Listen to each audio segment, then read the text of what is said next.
नमस्कार, आप देख रहे हैं इंडिया टीवी। मैं हूं आपके साथ प्रिया सिंह सोमवंशी। किसान आंदोलन के 11वें दिन आज आक्रोश दिवस मनाया जा रहा है।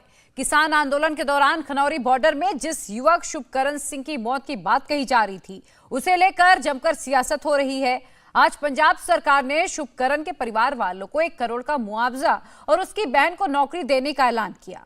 इधर हरियाणा सरकार भी इस घटना को लेकर थोड़ा डिफेंसिव हो गई है।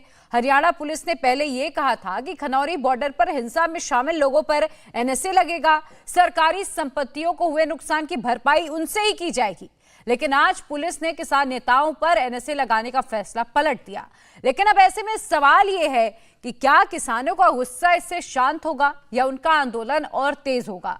आज किसान नेताओं की मीटिंग होनी है जिसमें इसे लेकर फैसला होगा, लेकिन किसानों का रुख क्या है, ये जानने के लिए आज हमारे संवाददाता मनीष प्रसाद और गोनिका अरोरा किसानों के बीच पहुंचे। ये रिपोर्ट देखकर आपको भी किसानों का मूड समझ आ जाएगा।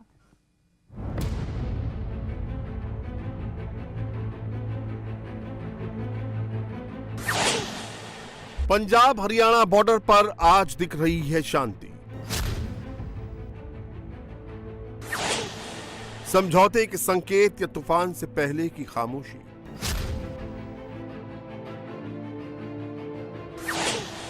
हरियाणा पुलिस ने पलटा एनएसए लगाने का फैसला। क्या पंजाब के किसान भी रोकेंगे पथराव और हमला?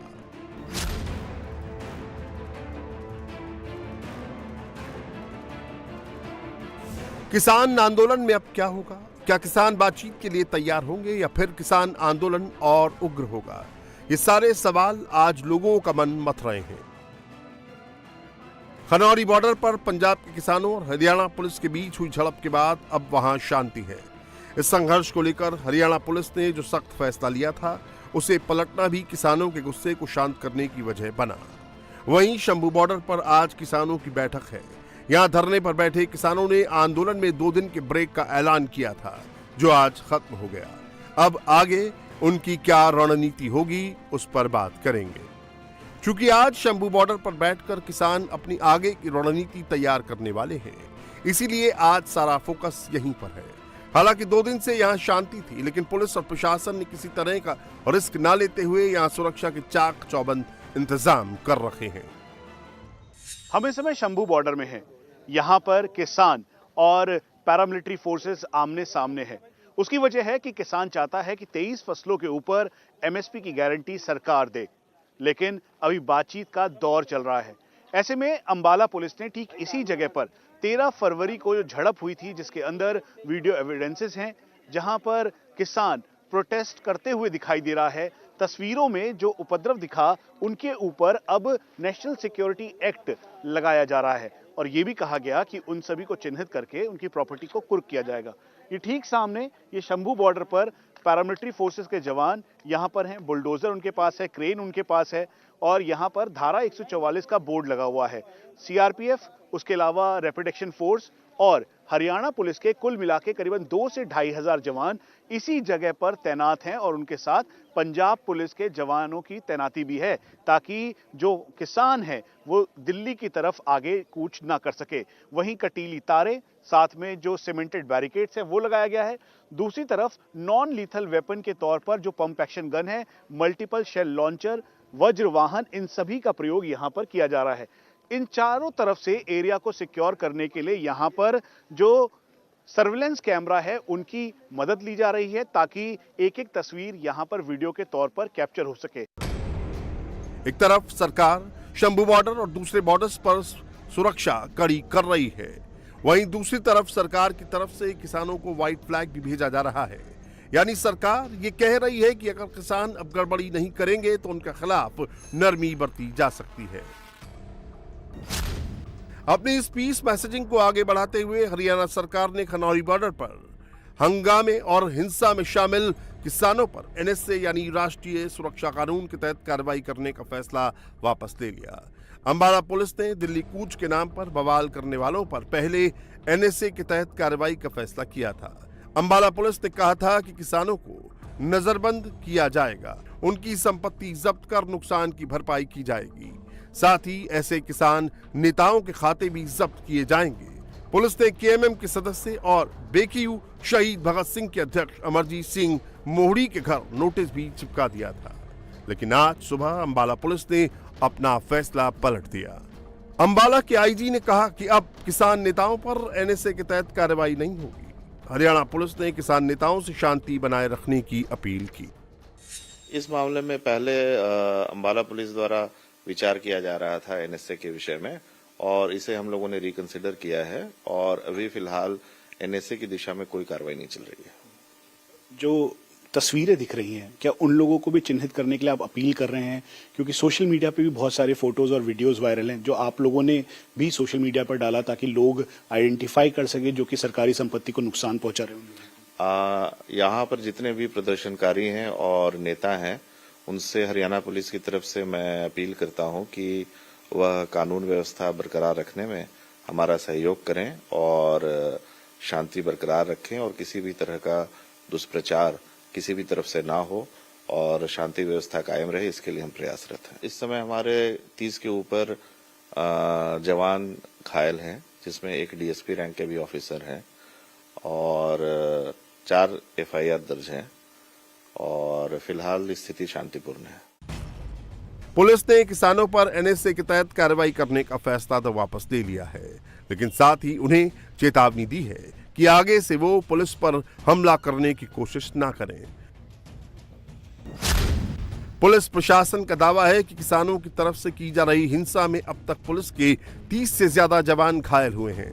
सरकारी गाड़ियों और संपत्ति को भी नुकसान पहुंचा है। पुलिस अब वहां लगे सीसीटीवी कैमरों की मदद से हिंसा करने वालों की पहचान कर रही है। पुलिस ने इस मामले में अब तक 4 एफआईआर दर्ज की हैं। लेकिन किसानों का कहना है कि वो तो शांति से प्रदर्शन कर रहे हैं, पुलिस ही उनके इलाके में आई। कह रहे हैं एनएसए लगाएंगे और साथ में तस्वीरों को देखकर प्रॉपर्टी को कुर्क करेंगे अंबाला पुलिस। कितनों की कर लेंगे, सारा पंजाब ही बैठा है। बाकी पर्चों और शहीदों में तो पंजाब आगे आता ही रहा है सारे देश में से। कितनों के पर्चे डाल देंगे, कितनों की प्रॉपर्टी सीज कर देंगे। सारे पंजाब की प्रॉपर्टीज है, ऐसे तो नहीं करने देंगे। एक बार हुआ था, शायद इसी बॉर्डर की बात है, एक लड़का उठा लिया था, यहाँ का लुधियाना साइड का है, उसको 2.5 लाख का अबंडन दिया है उन्होंने, फिर उसको रिहा किया है। उसका भी हम जितना जोड़ लगा उसके साथ खड़ेंगे और उसकी जमानत करवाएंगे। उपद्रव मचा रहे थे आप, लड़ाई झगड़ा कर रहे थे? लड़ाई झगड़ा कहाँ से, इससे लड़ाई झगड़ा करेंगे? उनके पास गोलियां हैं, गोलियों के मुकाबले इससे लड़ाई झगड़ा करेंगे हम तो ये कह रहे हैं भाई एक से लेकर जेड तक सारियों का सरकारी बोली होनी चाहिए। ये ना हो भाई 2 रुपये गोभी लेकर 25 रुपये किलो गोभी लिफाफे में पैक कर अडानी बानी के दुकानों पर बिके। देखो जी, किसानों ने कोई भी संपत्ति को कोई नुकसान नहीं पहुंचाया। जो संपत्ति सरकार की कोई नहीं, वो सब पब्लिक की संपत्ति है। वो सरकार की है कि इस संघर्ष को जड़ा ना थोड़ा सा मतलब नीचा दिखाने के लिए ये जड़ी आप झूठी जड़ी खबर फैला रहे हैं, ऐसा कुछ नहीं होया। सारे ते सरासर जान के किसानों को दबाया जा रहा है, जानबूझ के। ऐसा कोई नहीं है जो किसान पर ये लगाते हैं, नहीं, ये बेइंसाफ गल्लां हैं इन्होंने।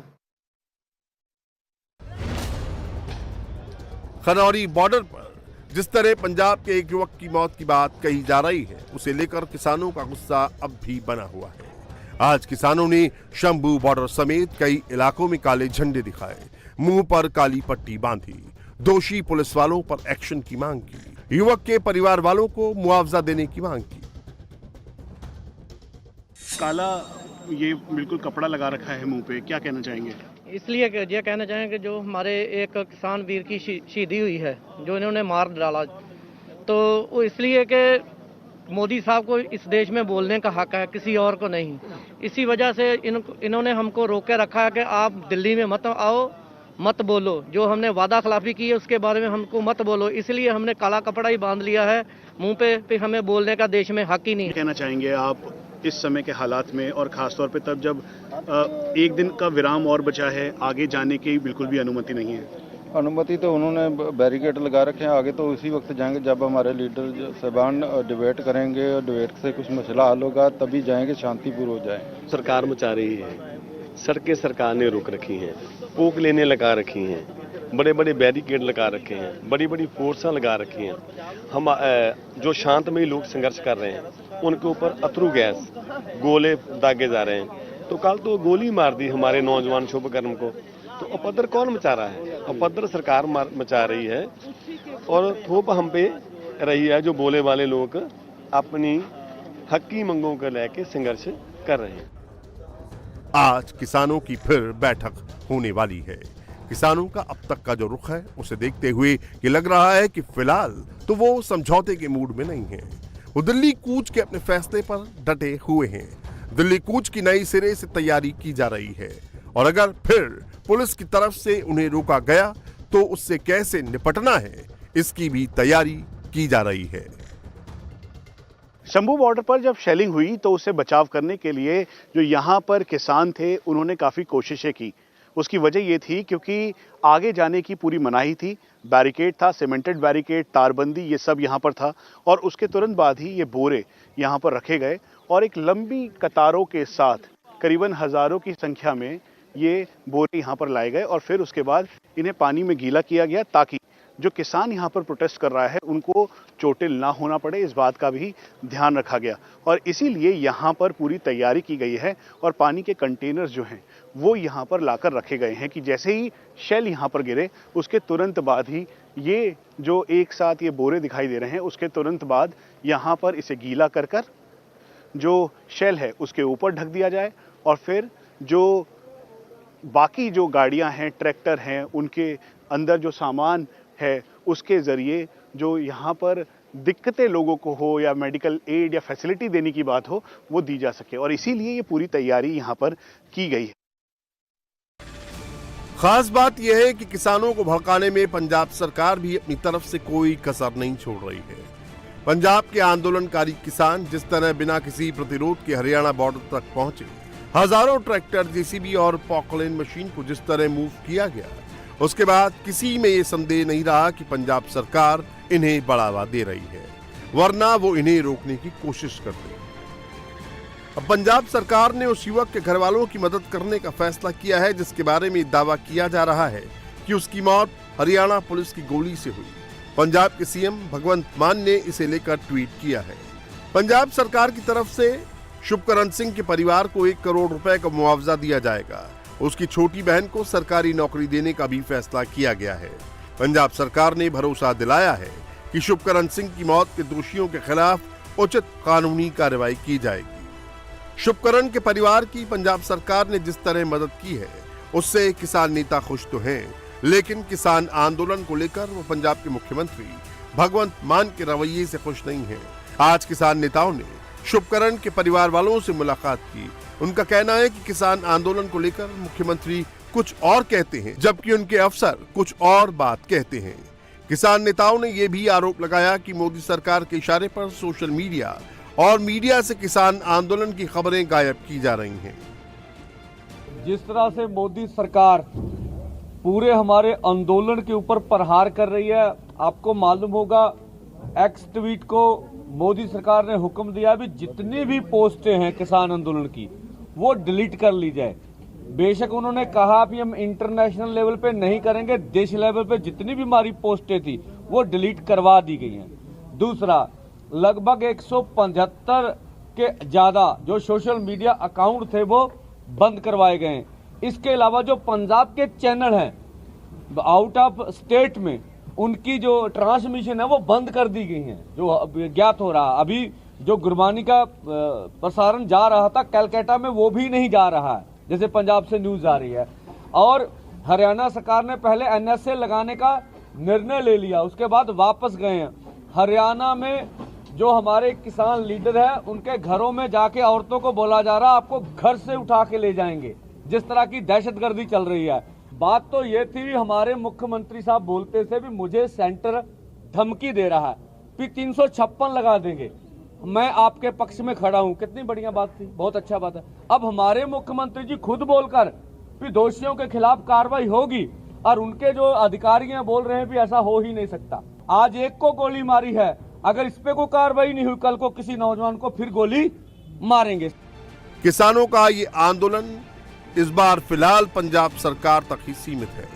हरियाणा और यूपी के किसान नेताओं ने पंजाब के आंदोलनकारियों से मुलाकात तो की है, लेकिन अभी वो इसमें उस तरह शामिल नहीं हुए हैं जैसे पिछले आंदोलन में थे। हरियाणा सरकार भी पूरी कोशिश कर रही है कि वो इस बार अपने यहाँ के किसानों को कुछ राहत दे, जिससे वो इस आंदोलन में शामिल ना हो। आज हरियाणा के सीएम मनोहर लाल खट्टर ने विधानसभा में ऐलान किया कि हरियाणा के किसानों को लोन में कुछ राहत दी जाएगी। हमारी ये जो प्राथमिक ग्रामीण ऋषि समितियां ने पैक्स ऋण समितियां पैक्स के माध्यम से किसानों को ऋण दिए जाते हैं। मैं 30 सितंबर 2023 तक लिए गए फसली ऋण पर 31 मई 2024 तक मूलधन का भुगतान करने पर ब्याज व जुर्माने की माफी की घोषणा करता हूं।